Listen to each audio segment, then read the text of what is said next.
بسم الله الرحمن الرحيم. طاسيم.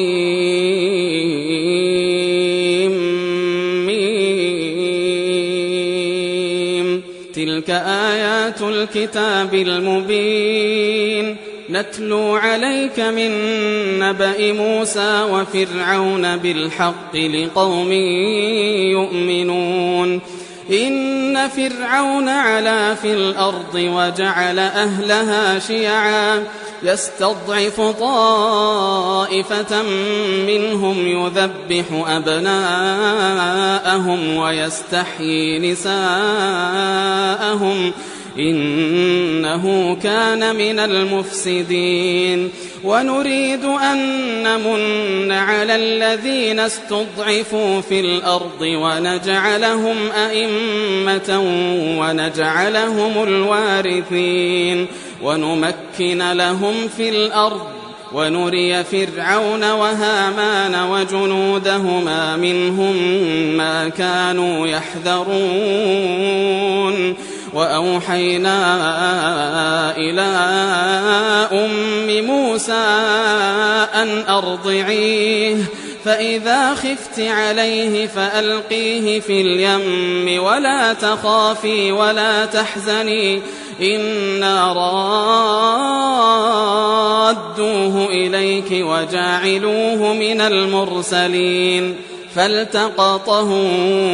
آل فرعون ليكون لهم عدوا وحزنا إن فرعون وهامان وجنودهما كانوا خاطئين. وقالت امرأة فرعون قرة عين لي ولك لا تقتلوه عسى أن ينفعنا أو نتخذه ولدا وهم لا يشعرون. وأصبح فؤاد أم موسى فارغا إن كادت لتبدي به لولا أن ربطنا على قلبها لتكون من المؤمنين. وقالت لأخته قصيه فبصرت به عن جنب وهم لا يشعرون. وحرمنا عليه المراضع من قبل فقالت هل أدلكم على أهل بيت يكفلونه لكم وهم له ناصحون. فرددناه إلى أمه كي تقر عينها ولا تحزن ولتعلم أن وعد الله حق ولكن أكثرهم لا يعلمون. ولما بلغ أشده واستوى آتيناه حكما وعلما وكذلك نجزي المحسنين. ودخل المدينة على حين غفلة من أهلها فوجد فيها رجلين يقتتلان هذا من شيعته وهذا من عدوه فاستغاثه الذي من شيعته على الذي من عدوه فوكزه موسى فقضى عليه قال هذا من عمل الشيطان إنه عدو مضل مبين. قال رب إني ظلمت نفسي فاغفر لي فغفر له إنه هو الغفور الرحيم. قال رب بما أنعمت علي فلن أكون ظهيرا للمجرمين. فأصبح في المدينة خائفا يترقب فإذا الذي استنصره بالأمس يستصرخه قال له موسى إنك لغوي مبين. فلما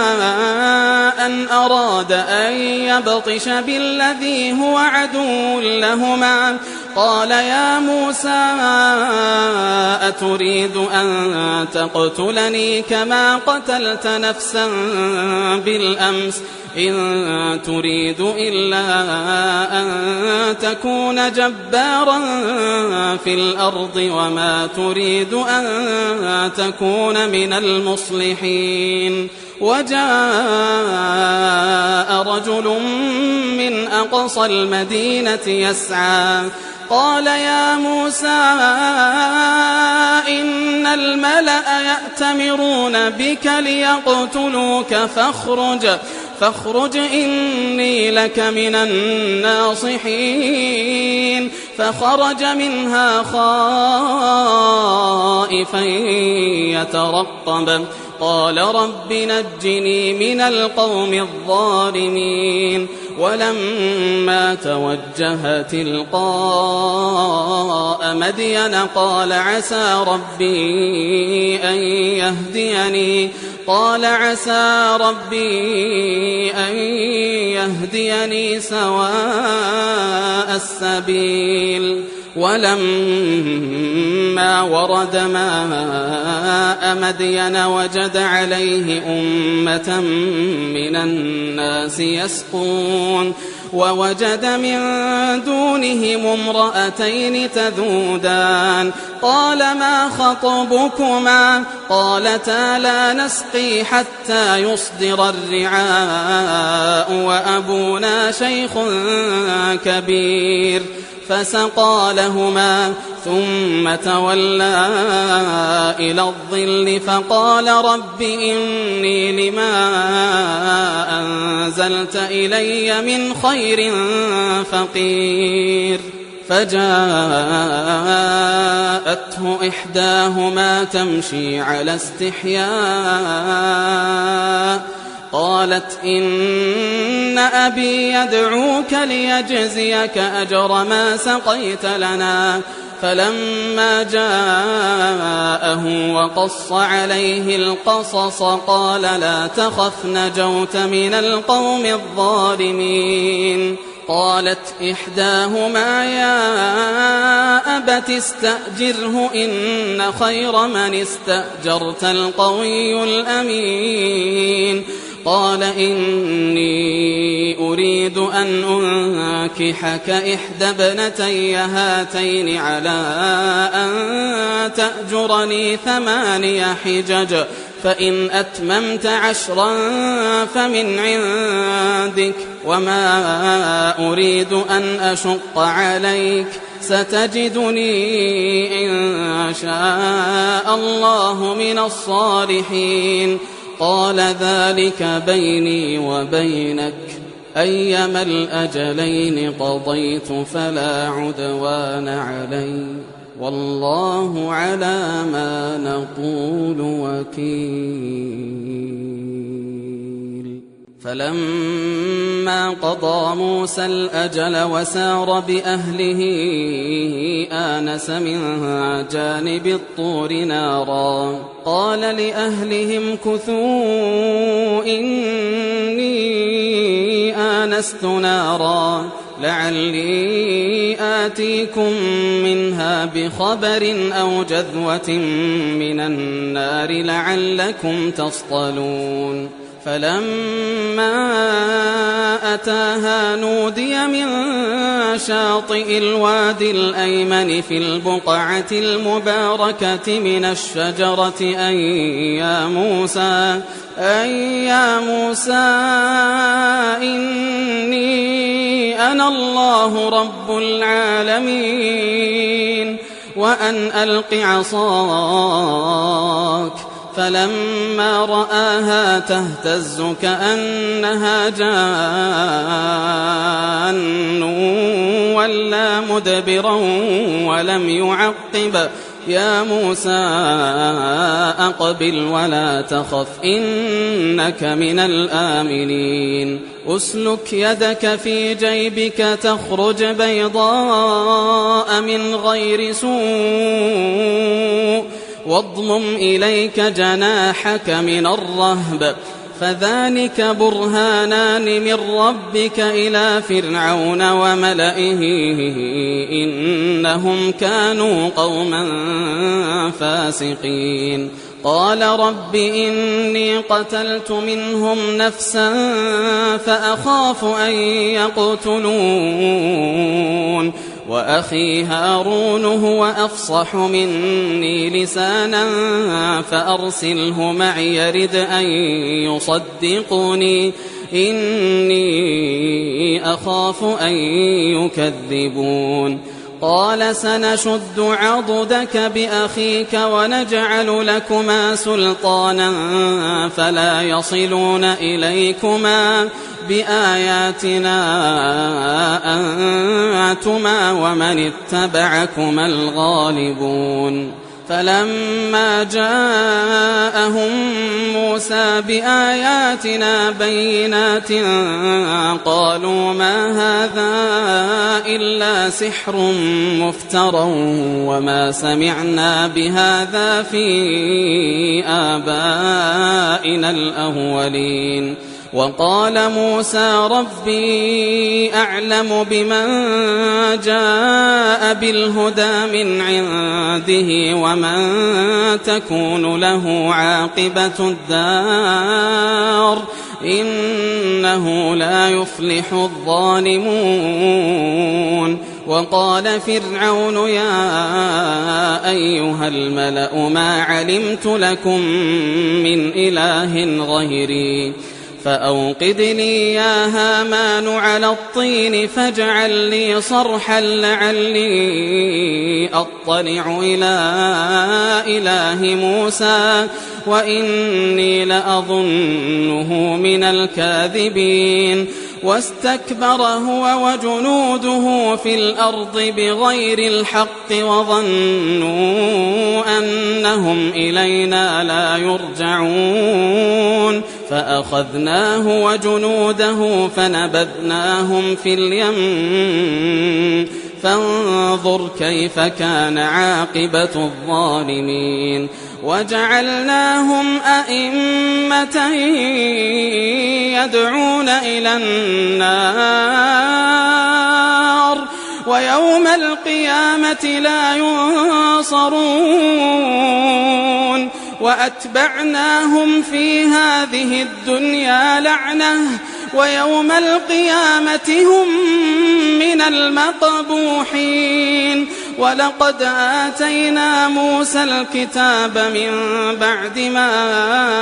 أهلكنا القرون الأولى بصائر للناس وهدى ورحمة لعلهم يتذكرون وما كنت بجانب الغربي إذ قضينا إلى موسى الأمر وما كنت من الشاهدين ولكننا أنشأنا قرونا فتطاول عليهم العمر وما كنت ثاويا في أهل مدين تتلو عليهم آياتنا ولكننا كنا مرسلين وما كنت بجانب الطور إذ نادينا ولكن رحمة من ربك لتنذر قوما ما أتاهم من نذير من قبلك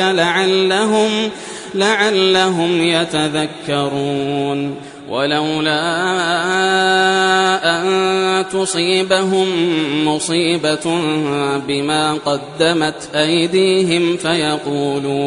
فيقولوا ربنا لولا أرسلت إلينا رسولا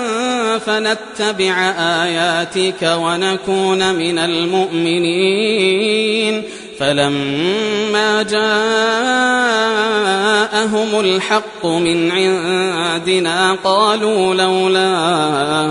أوتي مثل ما أوتي موسى أولم يكفروا بما أوتي موسى من قبل قالوا سحران تظاهرا وقالوا إنا بكل كافرون قل فأتوا بكتاب من عند الله هو أهدى منهما أتبعه إن كنتم صادقين فإن لم يستجيبوا لك فاعلم أنما يتبعون أهواءهم ومن أضل ممن اتبع هواه بغير هدى من الله إن الله لا يهدي القوم الظالمين ولقد وصلنا لهم القول لعلهم يتذكرون الذين آتيناهم الكتاب من قبله هم به يؤمنون وإذا يتلى عليهم قالوا آمنا به إنه الحق من ربنا إنا كنا من قبله مسلمين أولئك يؤتون أجرهم مرتين بما صبروا ويدرؤون بالحسنة السيئة ومما رزقناهم ينفقون وإذا سمعوا اللغو أعرضوا عنه وقالوا لنا أعمالنا ولكم أعمالكم سلام عليكم لا نبتغي الجاهلين إنك لا تهدي من أحببت ولكن الله يهدي من يشاء وهو أعلم بالمهتدين وقالوا إن نتبع الهدى معك نتخطف من أرضنا أولم نمكن لهم حرما آمنا يجبى إليه ثمرات كل شيء رزقا من لدنا ولكن أكثرهم لا يعلمون وكم أهلكنا من قرية بطرت معيشتها فتلك مساكنهم لم تسكن من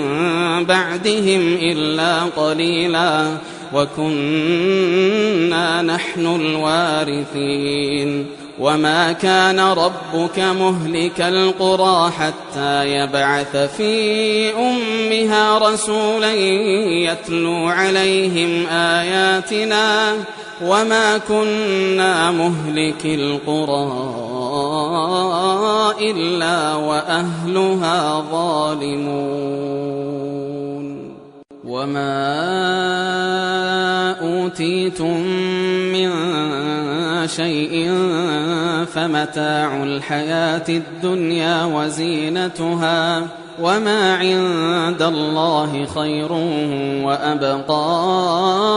أفلا تعقلون أفمن وعدناه وعدا حسنا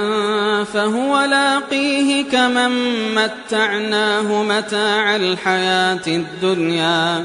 ثم هو يوم القيامة من المحضرين ويوم يناديهم فيقول أين شركائي الذين كنتم تزعمون قال الذين حق عليهم القول ربنا هؤلاء الذين أغويناهم كما غوينا تبرأنا إليك ما كانوا إيانا يعبدون وقيل ادعوا شركاءكم فدعوهم فلم يستجيبوا لهم ورأوا العذاب لو أنهم كانوا يهتدون ويوم يناديهم فيقول ماذا أجبتم المرسلين فعميت عليهم الأنباء يومئذ فهم لا يتساءلون فأما من تاب وآمن وعمل صالحا فعسى أن يكون من المفلحين وربك يخلق ما يشاء ويختار ما كان لهم الخيرة سبحان الله وتعالى عما يشركون وربك يعلم ما تكن صدورهم وما يعلنون وهو الله لا إله إلا هو وهو الله لا إله إلا هو له الحمد في الأولى والآخرة وله الحكم وإليه ترجعون قل أرأيتم إن جعل الله عليكم الليل سرمدا إلى يوم القيامة من إله غير الله يأتيكم بضياء أفلا تسمعون قل أرأيتم إن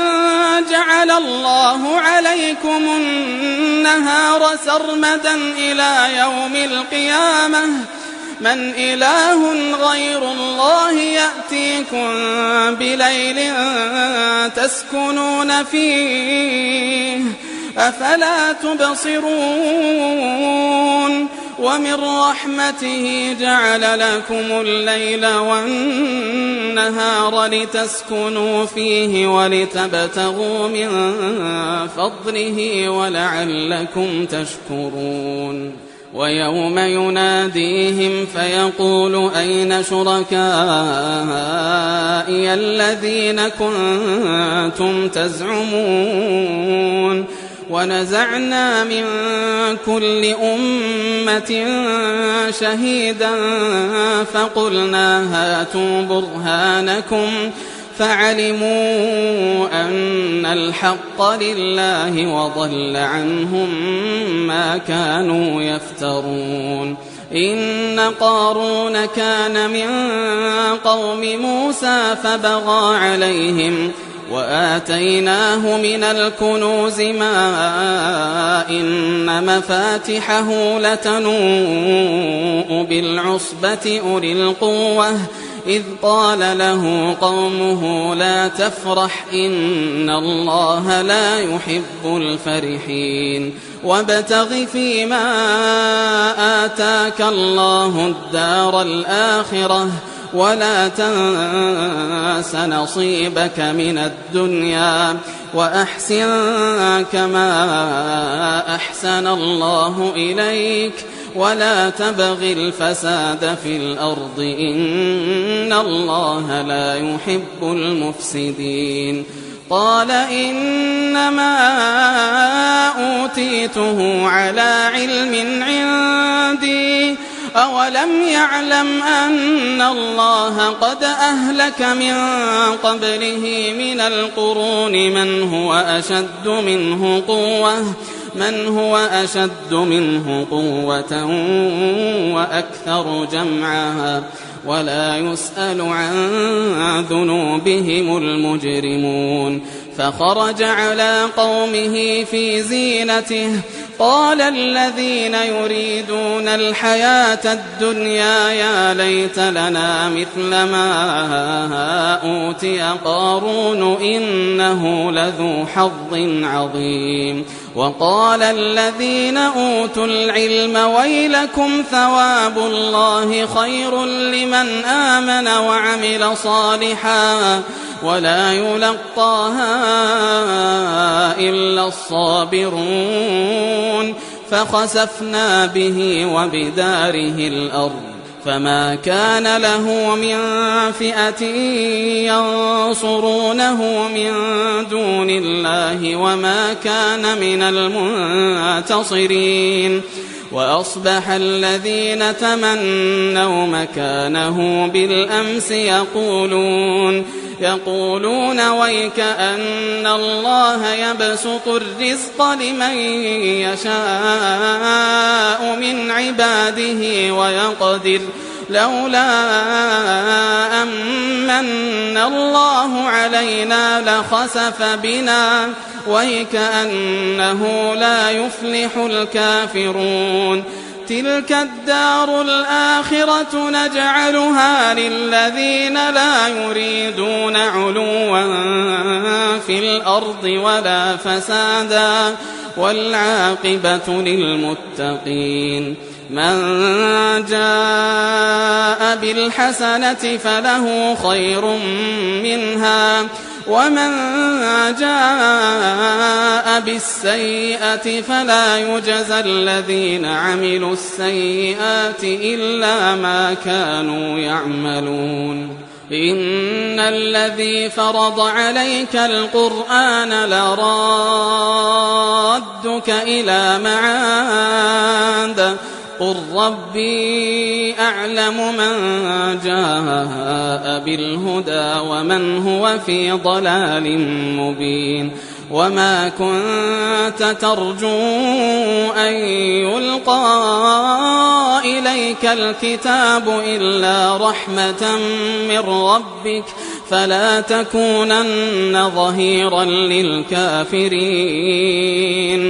ولا يصدنك عن آيات الله بعد إذ أنزلت إليك وادع إلى ربك ولا تكونن من المشركين ولا تدع مع الله إلها